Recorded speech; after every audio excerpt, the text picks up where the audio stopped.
donc Albert Le Floch, je travaille donc avec mon collègue qui s'appelle Guy Ropars, qui n'est pas là aujourd'hui. Et donc on est tous les deux physiciens. On a fait donc de la physique des lasers et puis donc actuellement on s'intéresse beaucoup à la vision humaine. L'intérêt pour la dyslexie remonte à loin, notamment donc à l'adolescence. On allait à la fête foraine de temps en temps, on s'exerçait comme tous les adolescents de l'époque au tir à la carabine à la fête foraine. Et j'avais remarqué très vite que, étant droitier, comme 9 personnes sur 10, j'avais une envie folle d'utiliser mon œil gauche. Donc ça posait déjà, ce qu'on n'appelait pas ça comme ça à l'époque, mais un problème de double symétrie, d'une part de la main et d'autre part de la vision. Ce qu'on a découvert, c'est donc la nécessité d'avoir une asymétrie donc, entre les deux yeux.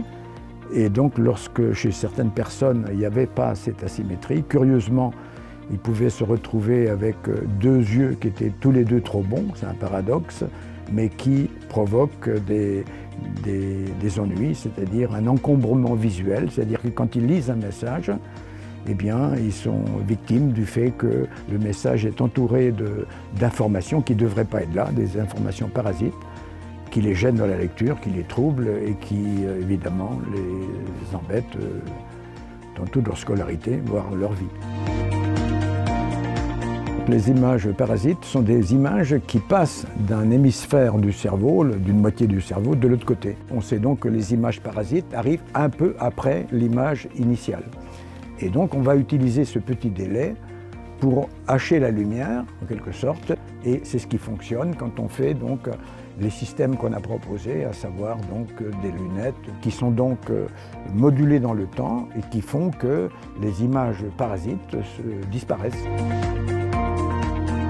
Puisqu'il s'agit là donc d'agir sur les 2 rétines, évidemment les lunettes c'était immédiat, on pouvait se dire on peut moduler donc ce qui rentre dans les yeux directement par les lunettes. Et comme la technologie justement qui était développée, qui est connue et que Lexilens a développé avec les cristaux liquides, eh bien c'était relativement commode de faire ça et c'est ce qu'ils ont fait. Il y a eu un accueil favorable dans certains cas, défavorable dans l'autre. Tout se comprend, après tout c'est scientifique, il faut discuter. Mais petit à petit, on constate qu'il y a une meilleure compréhension, une meilleure écoute. Ce qu'on souhaite, c'est qu'il y ait d'autres groupes qui vérifient nos travaux. D'abord c'est la science quand même.